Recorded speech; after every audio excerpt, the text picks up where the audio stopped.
During a romantic dinner, the billionaire's mistress appeared shocking his pregnant wife with claims. Glittering chandeliers illuminate the lavish private dining suite high above Manhattan's bustling streets. At the center of it all sits billionaire power couple Alexander and Isabella Harrington, poised over an exquisite 7-course meal, as if no care in the world could touch them. Their carefully curated life, complete with a staggering fortune, philanthropic acclaim, and unassailable social status, seems picture perfect. Yet, beneath the refined conversation and subtle glances, a secret stirs, ready to shatter their empire in an instant. As the final dish is served, an unexpected visitor steps forward. With one audacious confession, "I have your child everything," the Harringtons believe in teeters on the brink of collapse. Alexander Harrington was more than a mere billionaire. He was a symbol of fierce ambition, ascending from a humble upbringing in Illinois to the pinnacle of international finance. Having proven his prowess at Harvard Business School, Alexander launched Harrington Worldwide Investments, HWI, at 30, parlaying a single hedge fund into a gargantuan empire that touched everything from real estate in Dubai to venture capital in Silicon Valley. He was known to rub shoulders with the likes of Elon Musk and Jamie Dimon, power players who recognized that Alexander was a force to be reckoned with. Isabella Montoya Harrington came from old money, her family's wealth traced through centuries of European nobility and Latin American aristocracy. Polished at Swiss boarding schools, Isabella was elegant yet warm, a queen of philanthropy, famed for her environmental initiatives. Together, Alexander and Isabella presented a united front of wealth and benevolence. Tabloids adored them, society pages lauded them. Even Warren Buffett once called their philanthropic strategy visionary. On this particular evening, the Harringtons were hosting a small, exclusive dinner at the top of the newly built Harrington Tower. Rising 70 floors above Manhattan's skyline, the building symbolized Alexander's unwavering ambition. The private dining suite was outfitted with crystal chandeliers, plush velvet drapes, and a panoramic view of the shimmering city below. Guests circulated, sipping vintage champagne and trading insider gossip about market shifts and philanthropic endeavors. Among them was Mary Whitfield, Isabella's longtime confidant, Randall Beck, a British venture capitalist rumored to be courting HWI for a massive tech partnership, and Jennifer Ellis, a respected climate activist who regularly worked with Isabella's foundation. Despite the glitz, Isabella sensed an undercurrent of tension in Alexander. Throughout the evening, she noticed his forced smiles whenever Randall Beck mentioned a tricky new negotiation, or how he gripped his wineglass just a shade too tightly.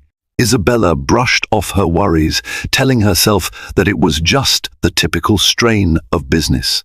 After all, the Harrington brand thrived on success, and faltering even slightly invited predatory gossip. When dessert finally arrived, petite chocolate souffles garnished with edible gold, Alexander glanced at his watch. He spoke in hushed tones to his wife, hinting at an urgent matter he needed to address soon.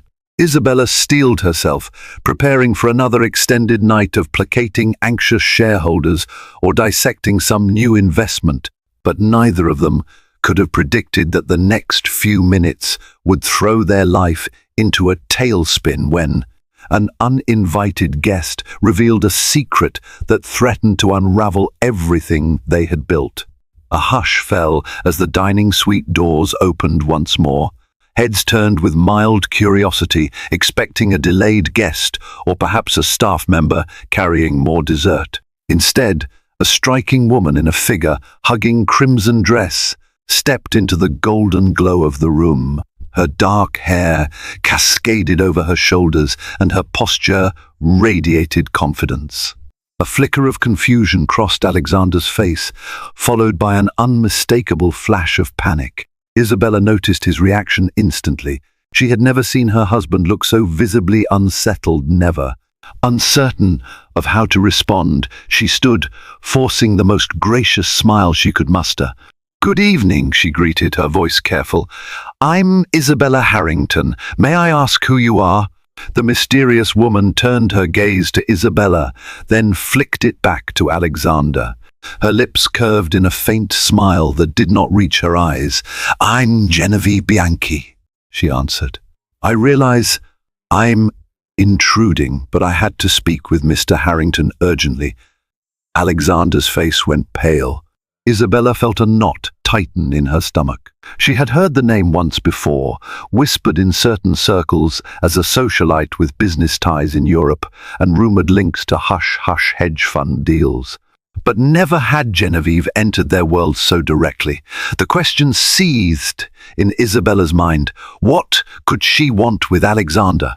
Randall Beck, poised by the marble fireplace, cleared his throat, attempting to diffuse the tension. "Shall I summon security, Isabella?" he asked quietly. Isabella hesitated, glancing at Alexander. He seemed too stunned to speak.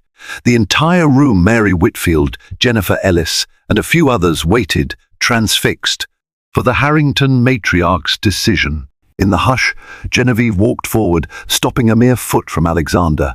She held her head high, ignoring the stares from all corners. "No," Isabella replied at last. "I'd like to hear what Miss Bianchi has to say." She attempted a facade of calm, but her pulse thudded so loudly she could barely think. Genevieve exhaled and turned to face the guests, scanning them as if deciding how much truth to reveal. "I apologize for barging in," she began, her accent laced with hints of French. "But this matter is delicate." "Alexander," she paused, letting his name hang in the tense air, "you've refused to take my calls, answer my emails, or meet in private. So here I am, in public, because you left me no other option." Isabella's skin prickled with unease. Something was very wrong. She rested her trembling hand on the table, gripping its edge. Alexander finally regained enough composure to speak. "Genevieve, this is not the time or place." "That's precisely why it has to be here," Genevieve replied, her gaze unwavering. "Otherwise, you'll run again." At that, gasps and low murmurs erupted around the suite. Isabella felt her world tilt. For a fleeting second, she wondered if she had any idea who her husband truly was. And in that moment she realized a storm is here, and it's about to break. Before Isabella could process the implications, Mary Whitfield stepped forward, voice soft but resolute. "Isabella, shall I?" Isabella stopped her friend with a raised hand. She felt a surge of determination well up inside her, perhaps driven by a primal need to protect the empire she and Alexander had built, or at least to salvage her own dignity. "Genevieve," she said firmly, "if you have something to say, then say it, but make it quick and respectful." Genevieve inclined her head, a hint of gratitude crossing her face. She took a measured breath. "Alexander and I share a history from Paris, 5 years ago, to be exact." At these words, a quiver ran through Isabella's body. She tried to remain stoic, but her eyes darted to Alexander, whose lips had pressed into a thin line. In a matter of seconds, her mind swirled with questions. Paris, 5 years ago. She recalled that her husband had taken frequent trips to Europe in those days, forging new alliances and courting top-tier investors. Never once had she suspected anything more nefarious than business negotiations. "That's impossible," Alexander said, though his voice lacked conviction. "We only met once or twice at investor gatherings. You're overstepping." Genevieve's gaze hardened. "We both know that's not true." She paused, the tension in the suite so thick it could be cut with a knife. "But I'm not here to dredge up old affairs for gossip. I'm here because I have a child, your child, Alexander."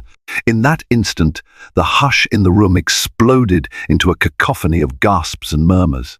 Isabella's breath caught in her throat, shock waves rolling through her. She clutched the back of a chair for support, her nails digging into the velvet. Dimly, she heard Mary's stifled exclamation and Randall Beck's curses under his breath. A few guests attempted to back away discreetly, as if the drama unfolding was too searing to witness. Alexander's face drained of colour. He stammered, "You're lying. You have no proof." "I do," Genevieve countered, eyes blazing. "Paternity tests, hospital records, and financial statements that show I tried to contact you, tried to make sense of all this. For years, I've quietly kept your secret, but I can't anymore. Our daughter is 4 now. She's asking about her father, and I refuse to lie." Isabella shut her eyes, the word daughter echoing like a funeral bell in her mind. She suddenly remembered the rumors, brief as they were, about Alexander's rumored liaison in Paris. She had dismissed them as petty gossip impossible in the face of the love she thought they shared. Genevieve's voice cracked, though she tried to remain composed. "You can deny it all you want, but I won't vanish. I won't raise her without support or recognition." Alexander lurched toward Genevieve, voice trembling with anger and fear. "We'll discuss this privately. But there would be no burying this scandal, no convenient behind-the-scenes payoff. Not after such a public bombshell."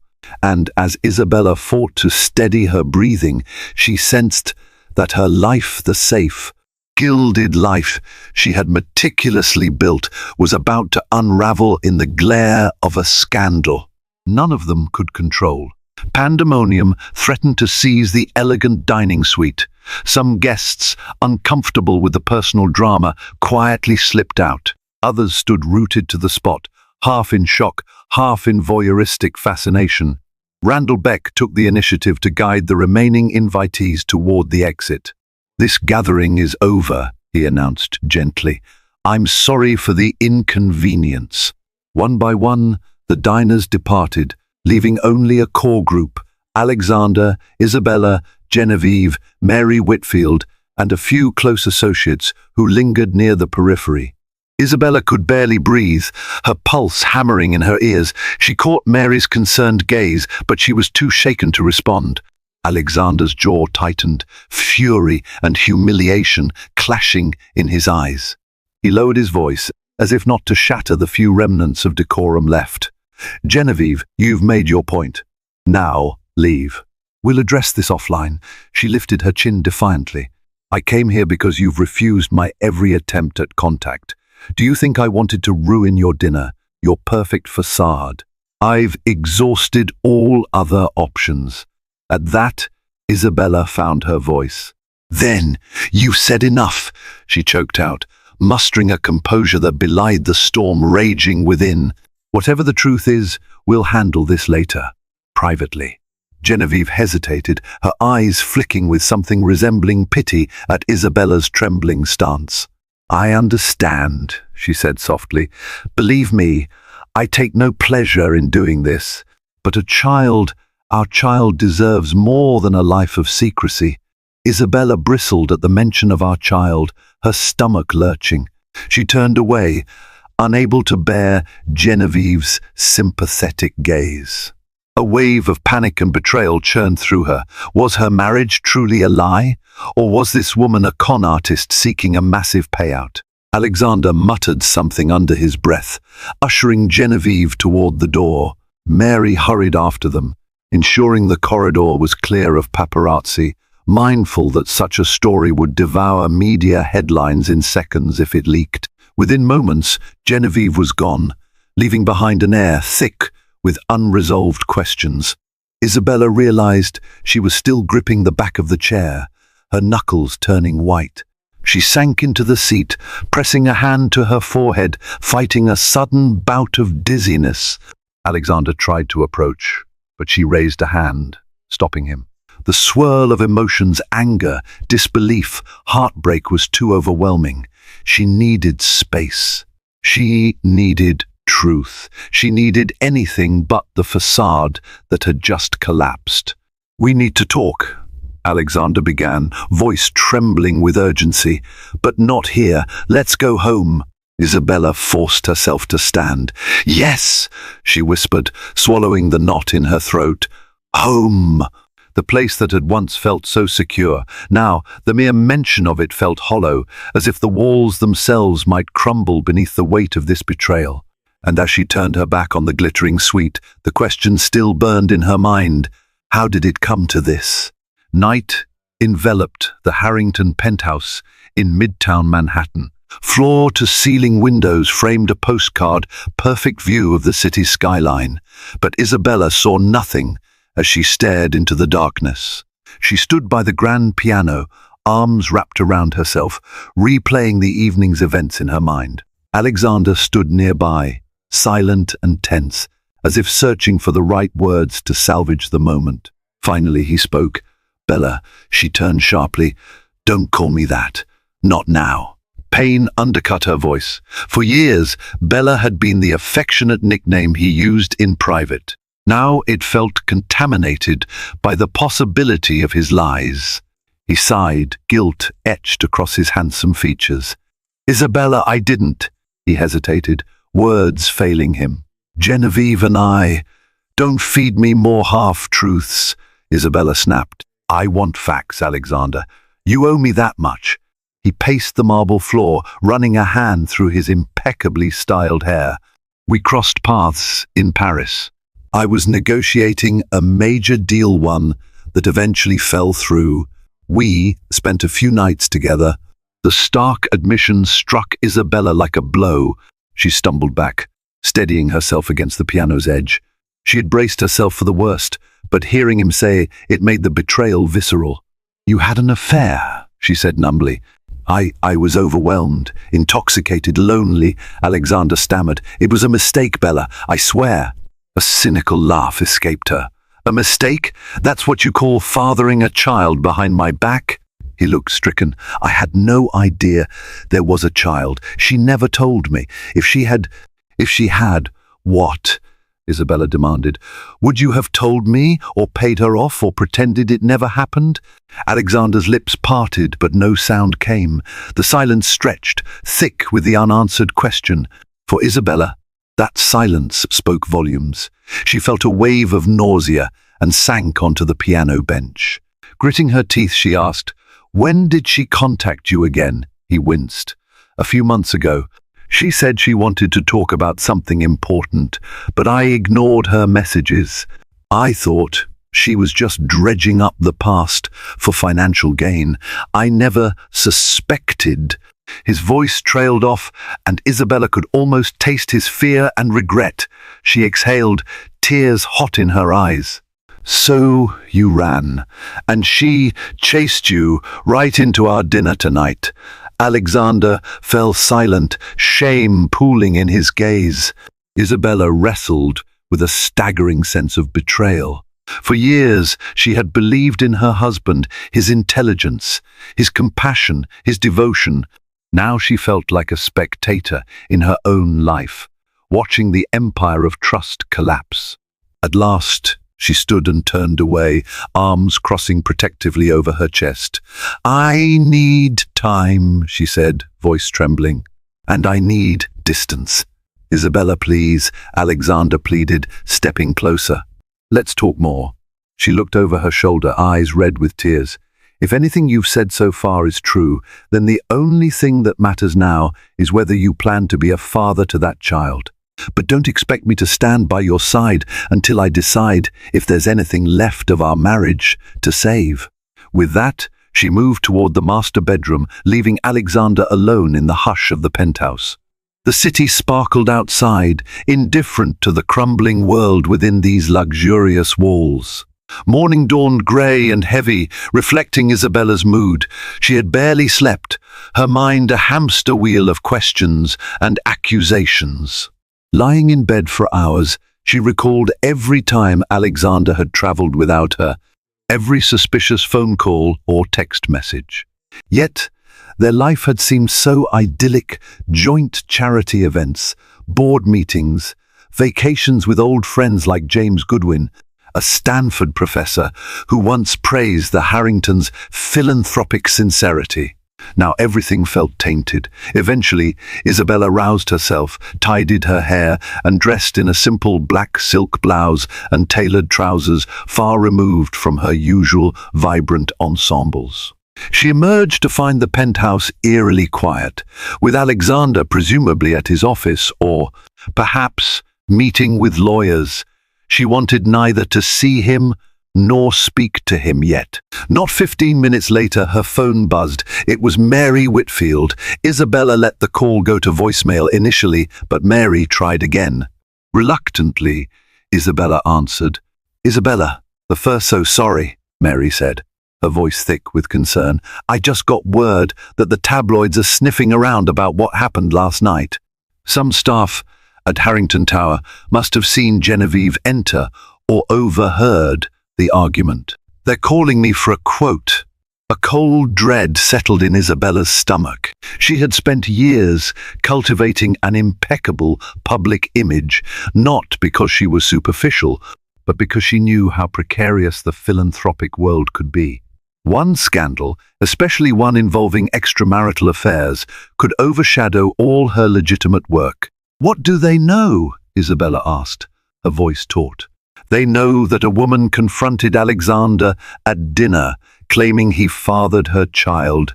Nothing confirmed, but enough to stir the rumor mill.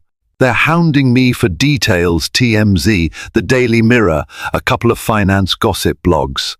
Isabella gripped the phone. "Damn it."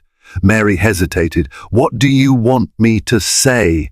1,000 impulses crossed Isabella's mind, from outright denial to a carefully worded statement. But the truth was no longer something she could bury. She recalled Genevieve's unwavering stare, her reference to hospital records, paternity tests. If Isabella lied and the facts came out later, the scandal would be bigger. "Tell them we have no comment," Isabella said, suppressing a waver in her voice. "I need time to figure out how to handle this." Mary agreed, promising to keep Isabella informed. Once the call ended, Isabella felt the weight of impending crisis pressing on her. The media would pounce, dissecting her marriage, labeling her a blind socialite or a betrayed wife, or any sensational angle they could conjure. In a rare moment of raw vulnerability, Isabella pressed her hands against her temples, fighting an oncoming migraine. She had spent her adult life building philanthropic networks, bridging alliances with environmental and humanitarian groups. In a world obsessed with sensationalism, she worried that everything she worked for would boil down to a single, salacious headline: "Billionaire's Mistress demands recognition for love child." The thought of it made her stomach churn. She felt alone in a house that was once a home, haunted by the distant echo of Alexander's betrayal. And with each passing second, she knew the world was inching closer to discovering her private nightmare. At noon, Isabella forced herself into action, calling her public relations consultant, Evelyn Townsend. Crisp and professional, Evelyn had orchestrated many philanthropic campaigns for the Harrington Foundation. This, however, was a different beast entirely. "I'm aware of the rumors," Evelyn said, the moment she picked up. "We have about 24 hours before this becomes front-page news, if that. We can't simply ignore it." Isabella rubbed her aching temples. "I'm not about to issue a full-blown denial if there's any chance Genevieve has evidence. My husband, she faltered, uncertain how much to reveal. Evelyn, ever discreet, offered a gentle push. "Do you have reason to believe Genevieve's claim is valid?" A lump formed in Isabella's throat. "Yes," she admitted softly. "He confessed to an affair. And he isn't sure about the child, but it's very possible." Evelyn inhaled, no doubt recalculating her PR strategy. "Then we need to be measured and honest. If we lie now and the paternity test proves positive, we'll look worse." My recommendation is a brief statement acknowledging the gravity of the situation, requesting privacy, and emphasizing your philanthropic commitments remain unchanged. Isabella considered it. I suppose that's best. She heard Evelyn typing quickly on her end. I'll draft something and email it to you for approval. But Isabella, be prepared. This will spark a wave of media scrutiny. They'll dig into your marriage, your finances, everything. I know, Isabella said, her voice resigned. After the call, she checked her phone for messages from Alexander. Nothing. A flicker of irritation mingled with relief. Part of her wanted him to beg for forgiveness, to show some desperate sign of remorse. Another part dreaded speaking to him at all, uncertain she could trust a single word. Desperate for clarity, she rang Mary again. Mary answered immediately. "Isabella, how are you holding up?" "Barely," Isabella confessed. "I'm drafting a statement with Evelyn. I'll need your help controlling the narrative." Mary's tone was resolute. "You know I'll do everything in my power. But Isabella, please, think about yourself too. Don't just protect Alexander's reputation." Isabella closed her eyes. She recognized Mary's concern, but old habits died hard. She had always stood by Alexander's side, especially in crises. Yet now she felt torn between loyalty and self-preservation. "I'll keep that in mind," Isabella murmured. "I might need some space from him, Mary. But the foundation, our events, everything, I can't let it fall apart." "You won't," Mary reassured. "We'll handle the press. We'll handle the board. Just focus on what you need, and if you need to disappear for a while, I'll cover for you. Disappear." The idea held a strange allure, but Isabella knew she couldn't run. Not from the paparazzi, and not from the truth that a small child, possibly Alexander's daughter, was out there, entangled in this fiasco. Time was running short. Tomorrow's headlines loomed, and the next move Isabella made would define not just her own future, but the legacy she and Alexander had painstakingly crafted. She prayed she could find a way to salvage her life without losing herself in the process. That afternoon, Isabella received an unexpected call from an unknown number. She almost let it go to voicemail, but a gut feeling made her swipe to accept. "Hello?" Genevieve's voice resonated on the other end, tentative yet unyielding. "Isabella, I hope you don't mind me calling. I got your number from a mutual acquaintance in Paris." Isabella's grip tightened on the phone. "Why would I want to speak to you now?" "I understand your anger," Genevieve said quietly, "but I wanted to apologize for the way everything came to light. I never intended to humiliate you." A bitter laugh escaped Isabella. "Never intended. You ambushed us in front of important guests, in the most public manner possible." Silence lingered. "I tried private means for weeks. Alexander refused to see me, as he refused to see me 4 years ago.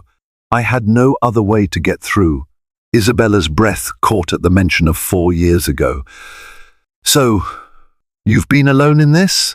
With the child?" "Yes," Genevieve replied, voice trembling slightly.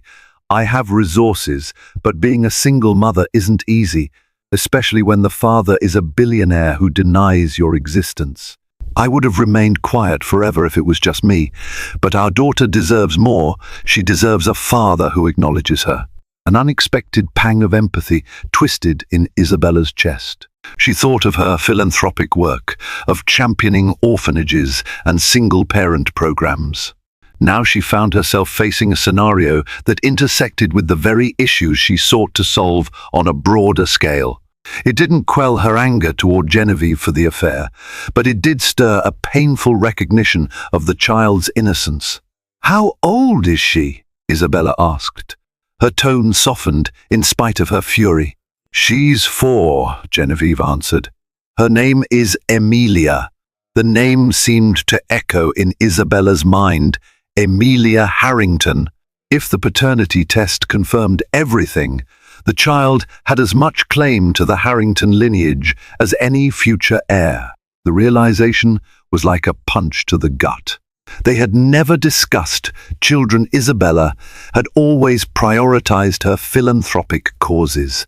Now, Alexander might already be a father.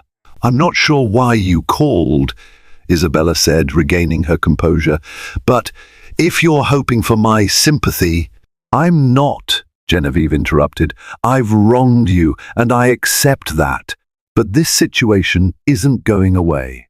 Whether you remain with Alexander or not, I want to do what's best for our daughter. I hope we can find a solution without the media circus." Isabella's mind spun, flitting between resentment and pragmatic concern for the child. "I can't promise anything. Right now, I'm dealing with the possibility that my marriage is a lie." Genevieve exhaled softly. "I understand. For what it's worth, I am sorry.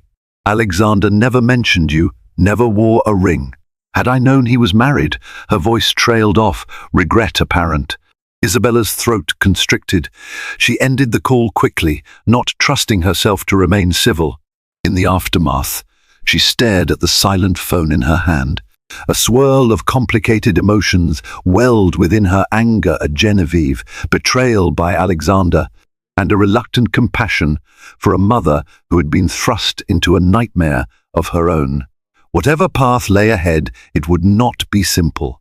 The child's existence made sure of that. And as Isabella navigated the labyrinth of betrayal, media frenzy, and heartbreak, she realized that the final choice might not just be hers or Alexander's. There was a little girl's future to consider too. The next morning arrived with an unrelenting ring of Isabella's phone. Groggy and tense, she picked it up to see 20 missed calls and a string of urgent messages. It was only 7 a.m., but the scandal had apparently broken wide open. Checking her email, she saw the official statement drafted by Evelyn Townsend, which had been circulated late last night. "Mr. and Miss Harrington are aware of allegations concerning a child fathered by Mr. Harrington. Out of respect for all parties, they request privacy while the matter is examined." The Harringtons remain committed to their philanthropic and business endeavors. No further comment at this time. Short and direct. Yet it had set off an avalanche of coverage. Gossip sites screamed headlines like "Billionaire Alexander Harrington's secret love child." Financial papers took a more measured tone, exploring how the scandal might affect HWI's stock performance or philanthropic partnerships. Everywhere Isabella looked, her phone, her laptop, even social media questions and insinuations swirled like a vortex. Clutching her robe tightly, Isabella paced the living room, ignoring a swarm of incoming calls. She peeked out the penthouse windows. A cluster of paparazzi cameras flashed below, awaiting any sign of movement.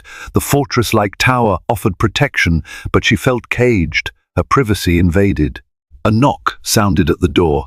Isabella's heart lurched, but it was Mary Whitfield, escorted by private security. Mary offered a sympathetic grimace, stepping inside. "Have you seen the coverage?" she asked softly. Isabella nodded. "It's worse than I imagined. They're digging up every rumor about Alexander's personal life, painting me as the clueless wife." Mary placed a reassuring hand on Isabella's shoulder. "We'll manage. Evelyn's drafting a more personal follow-up statement from you if you want. You don't have to do a press conference or anything drastic." Exhaustion seeped into Isabella's bones. She felt torn between wanting to correct every false assumption and wanting to vanish until the storm blew over. "What about Alexander?" she asked. "Have you spoken to him?" Mary nodded. "He's at HWI headquarters. He's facing an emergency board meeting. Investors are nervous about the scandal's impact on acquisitions. Rumor has it some potential deals are on hold." Isabella sank into a chair, pressing her hands against her forehead. Even in her fury, she felt a pang of worry for Alexander. Their finances and philanthropic ventures were deeply intertwined. One meltdown could trigger ripple effects across multiple charities and business partners. Let him handle his board, she finally said. I can't focus on that. I need to decide what to do about us. Mary's gaze was warm. And the child? A piercing ache shot through Isabella. Yes, and the child, she echoed, voice wavering. Emilia. The name continued to echo in her mind. Genevieve's voice too, with its quiet plea. Isabella couldn't ignore that a child was caught in the crossfire, nor could she ignore the possibility that her husband might be responsible. Take your time, Mary urged. Talk to lawyers, talk to a counselor if you need. Right now, the media's howling for blood, but you don't have to feed them any. Protect yourself, Isabella. She nodded, steeling herself with a resolve she scarcely felt. Protect yourself. Protect your future, but at what cost? The question lingered, unanswerable, as the glare of morning light ignited the city below a city, now clamoring for her downfall or her heartbreak, whichever sold the most papers. By midday, Isabella had retreated to a quieter corner of the penthouse. She curled up on a chaise lounge, an array of documents spread before her, some from her PR team, others from the Foundation's legal counsel, and a few from the top divorce lawyers in Manhattan. Just seeing the word divorce typed in crisp black letters made her stomach twist. A gentle knock at the door interrupted her thoughts. She looked up to see Alexander entering cautiously, as though he were intruding on sacred ground. Dressed in a tailored charcoal suit, he appeared haggard, dark circles under his eyes, tie loosened in a sign of uncharacteristic disarray. She straightened, heart pounding. What do you want? He sat in a chair across from her, hands clasped. To apologize. Again, and to tell you I met with my lawyers this morning regarding paternity testing. I plan to do whatever is necessary. If the child is mine, I'll take responsibility. A swirl of emotion seized Isabella. She stared at him, recalling the once proud man who had dazzled the business world. Now he looked lost, consumed by regret. And what does that responsibility look like? He swallowed, voice subdued. I'll provide financially. I'll be in her life if Genevieve allows. But I also want to save our marriage. He paused, meeting her gaze. I love you, Bella, despite my terrible mistakes. I want to fix this somehow. Pain lanced through her. She thought back to the times they'd volunteered, side by side, laughing as they painted walls at a children's hospital, or the nights they'd stayed up brainstorming how to improve water access in developing nations. She believed in the sincerity of those moments. Could they coexist with the betrayal that now defined them? She sighed, forcing her voice to remain steady. Forgiveness isn't a switch I can flip. You shattered my trust. And every day the media coverage humiliates me. Why should I stand by you when you've lied to me for years? Alexander's shoulders drooped. Because we've built a life together. Because I'm willing to make amends, no matter the cost. I'll sign a postnuptial agreement if you want me to. Anything. A flicker of sadness rose in her chest. She might have found comfort in his desperation if the wounds weren't so fresh. It's not that simple, she whispered. There's a child involved. If she's yours, you'll be tied to Genevieve forever. I don't know if I can handle that. He reached out for her hand. She let him take it, but her grip remained limp. I can't rewrite the past, he said. All I can do is promise that every second from now on, I'll earn your trust back. Please, Bella. She studied his face, searching for any hint of insincerity. She found only regret and longing. Her heart tore in two directions, one urging her to believe in love, the other screaming for independence and self-preservation. At length, she pulled her hand away, tears pricking her eyes. I'm not saying it's impossible, she managed, voice choked with grief. But you have to understand that I'm not sure I can stay. I need proof you'll be a better man, and I need time to decide if I even want that man in my life. Alexander nodded, swallowing hard. I understand, he whispered.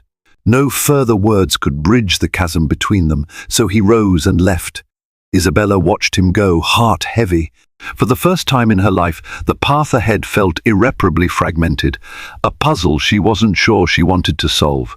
In a turn of events that felt surreal even to Isabella, she found herself meeting Genevieve Bianchi in person 2 days later, away from cameras, lawyers, and the public eye. The location was a discreet private lounge in a midtown hotel frequented by high-profile individuals who valued anonymity. Isabella had chosen it to avoid paparazzi swarming outside Harrington Tower. Genevieve arrived in a fitted navy dress, looking understated yet poised. She offered a polite nod, her eyes revealing a tension that mirrored Isabella's. They found a quiet booth tucked away from the lounge's entrance.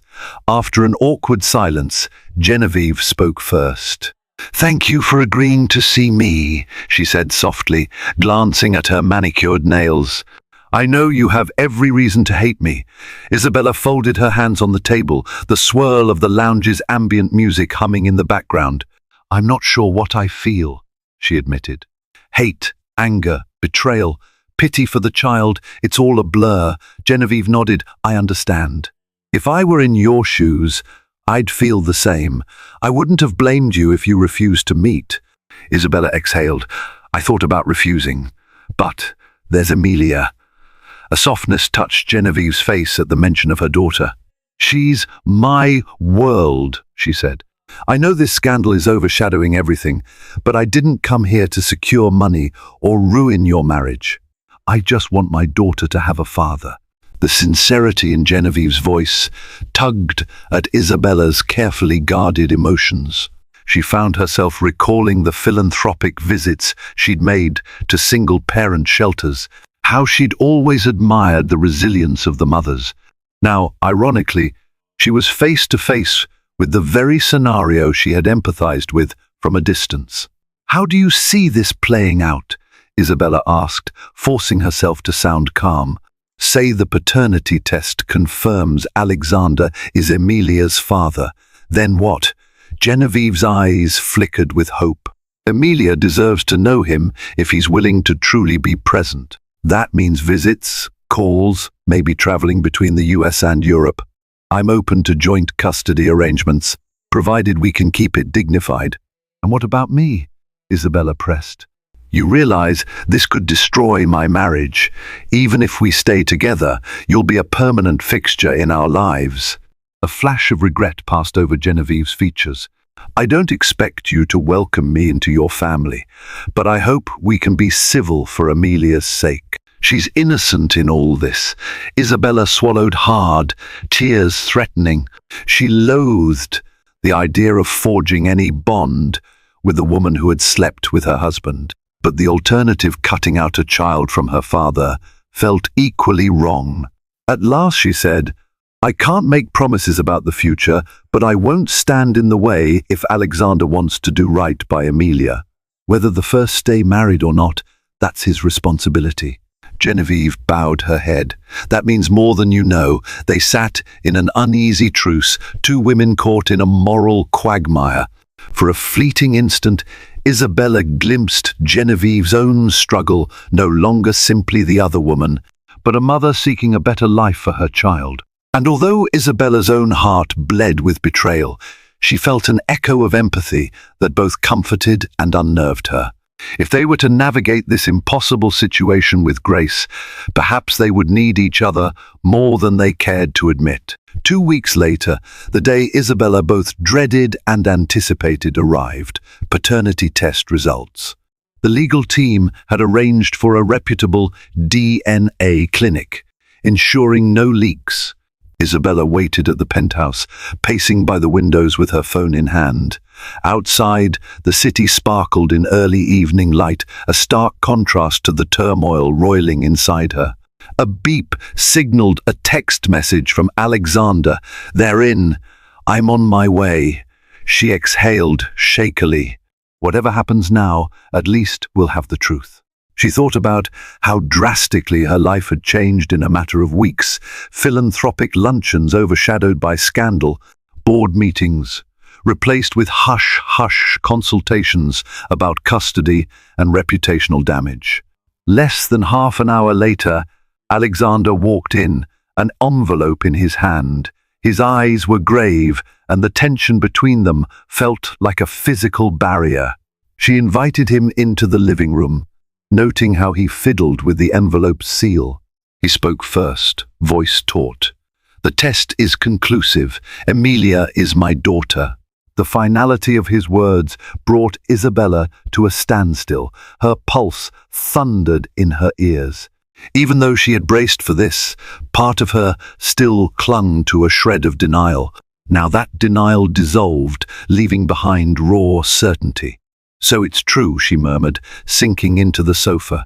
"Everything Genevieve said." He nodded, standing awkwardly by the coffee table.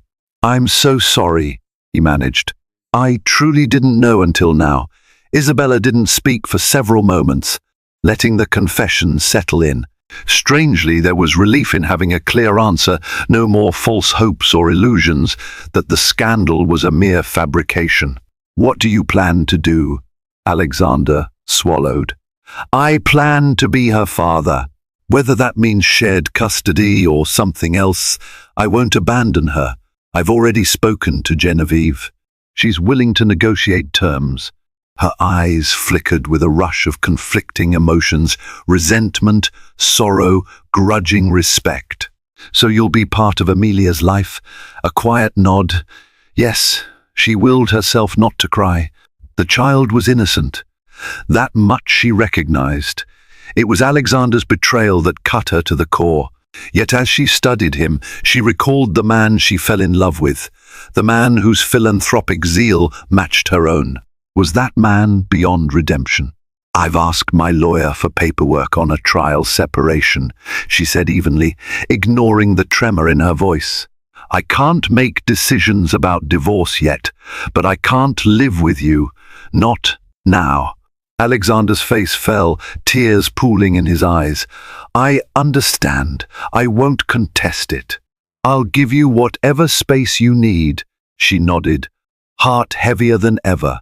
"I hope, for Emilia's sake, that you become the father she deserves." Her gaze flicked to the swirling lights of the city. "As for us, I'm not sure if we have a future together." Silence hung like a funeral shroud. Ultimately, the truth had come unforgiving, relentless.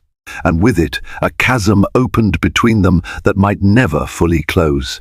All Isabella could do was clutch her pride, her heartbreak, and the sliver of hope that, in the end, she could still shape her own destiny beyond this betrayal.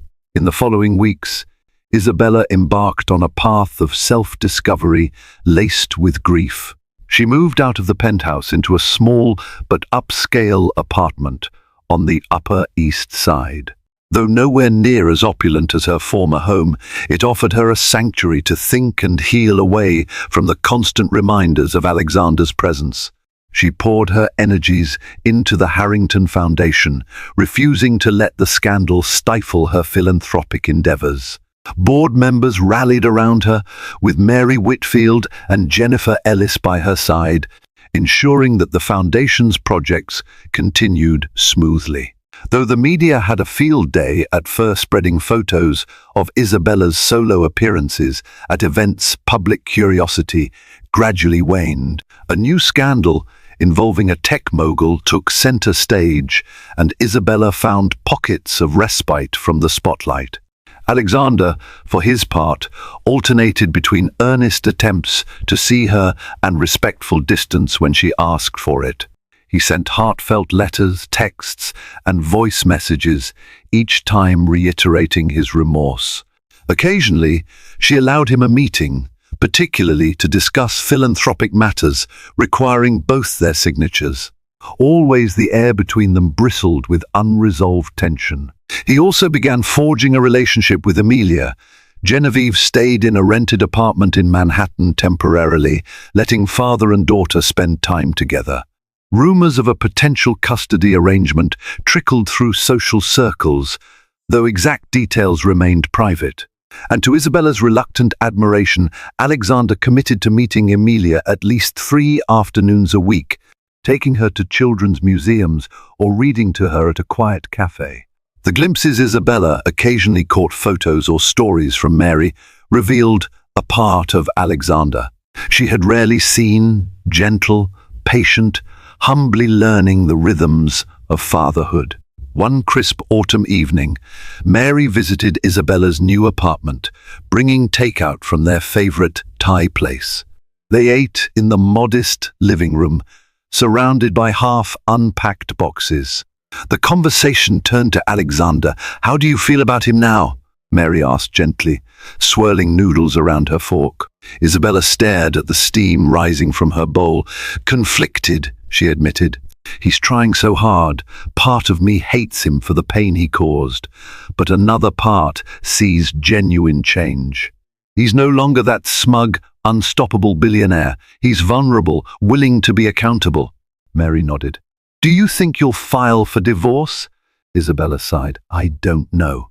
Legally, I'm free to do so, but a piece of me wonders if there's still a chance to rebuild. I see the father he's becoming for Emilia. I wonder if he could be the partner I always thought I married, if we both put in the work." Mary reached out, giving Isabella's hand a reassuring squeeze. "Whatever you decide, you'll have support." Isabella managed a small smile. The heartbreak was still there, a dull ache in her chest, but it no longer dominated every waking moment. She was forging a new identity, one that acknowledged the past but wasn't chained to it. And though forgiveness remained distant, the possibility of a different future, whether alone or with Alexander, began to flicker like a timid light at the end of a long, shadowed tunnel. Several more months drifted by, bringing incremental shifts in everyone's lives. Alexander and Emilia fell into a steady routine. Genevieve even returned to her home in Paris for a time, trusting Alexander to care for Emilia during her frequent business trips. Meanwhile, Isabella's philanthropic engagements flourished, receiving fresh endorsements from heavyweight names in finance and activism. The Harrington Foundation soared to new heights under her leadership, its reputation outlasting the scandal that once threatened to swallow it whole.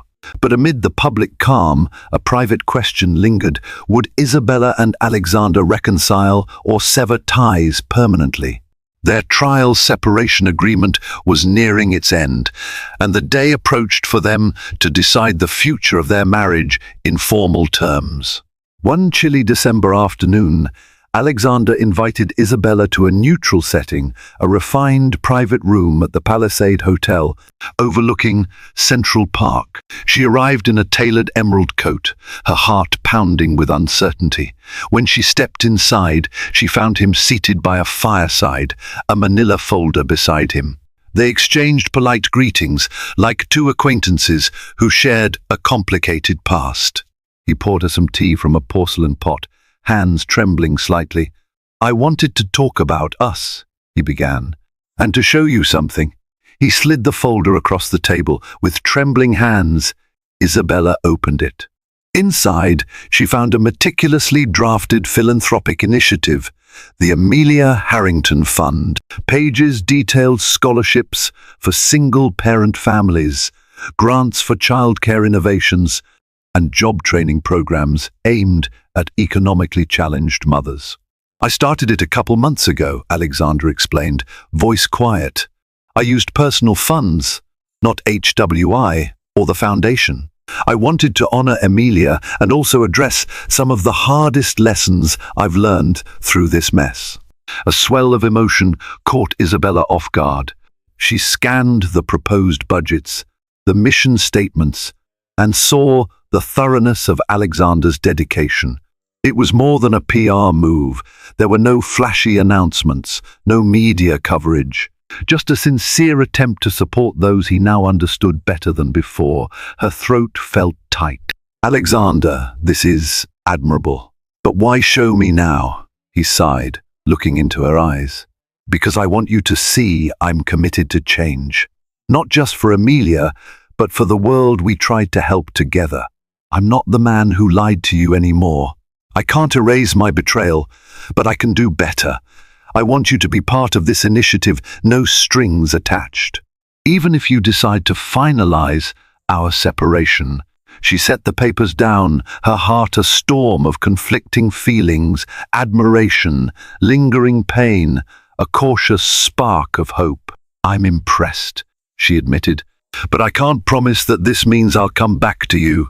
He nodded, eyes earnest. I understand. My lawyer is finalizing the paperwork for whatever choice you make.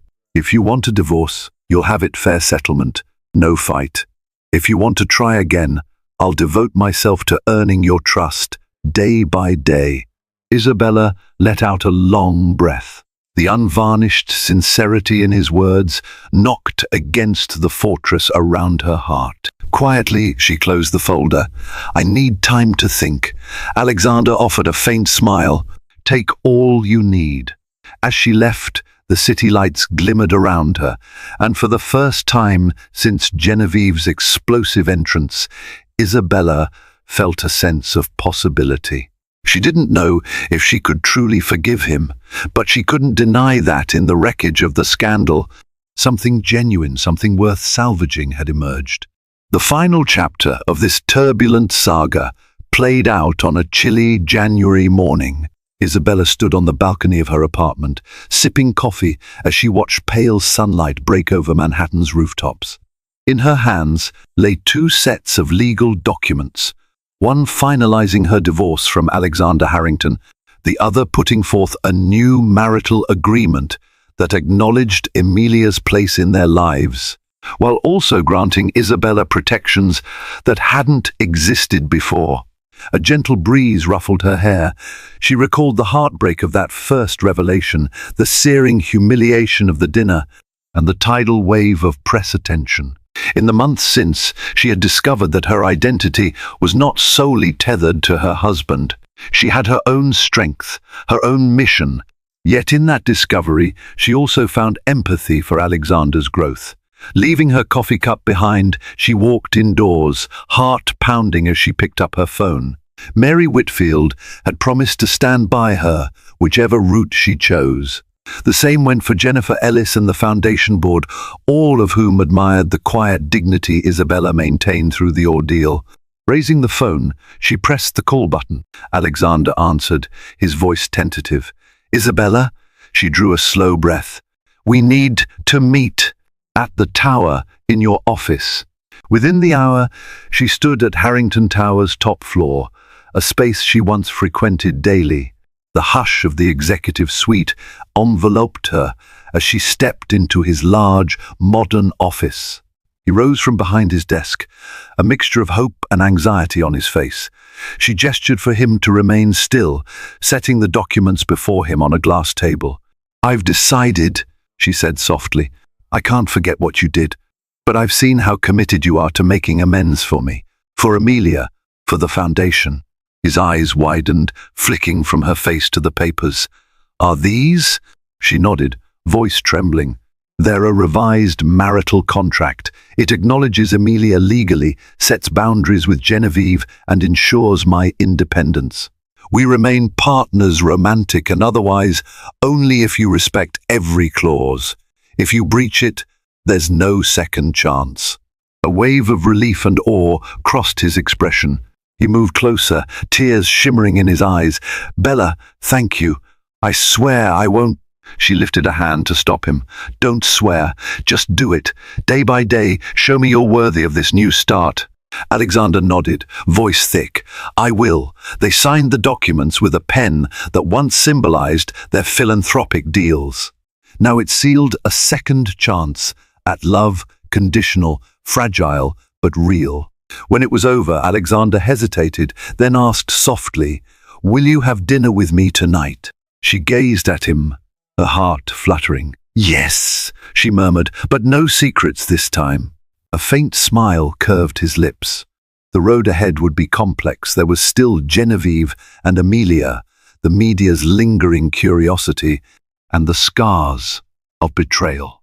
Yet, as Isabella stepped away from the desk, A sense of tentative hope enveloped her. They would move forward, not as the perfect golden couple the world once adored, but as flawed individuals striving to build something genuine from the rubble. Sometimes the hardest truths pave the way for the most meaningful transformations. Thank you for immersing yourself in this riveting tale where high society's glitz collided with the raw devastation of infidelity. From the dizzying heights of Harrington Tower to the intimate corners of a city that never sleeps, we followed Isabella and Alexander's tumultuous path, haunted by secrets, threatened by scandal, yet still capable of redemption. We witnessed a shocking revelation derail a picture, perfect marriage, only to illuminate the power of honesty, empathy, and second chances. Through heartbreak and healing, each character found the strength to move forward on a road neither simple nor certain, but filled with possibilities. If you were captivated by every dramatic twist, please like, share, and subscribe to this channel. Your support ensures more storytelling that brims with intense emotion, universal dilemmas, and unforgettable journeys. Keep following us for tales that remind us how the greatest tests can spark the most profound transformations. Thanks for watching. Your engagement keeps these stories alive,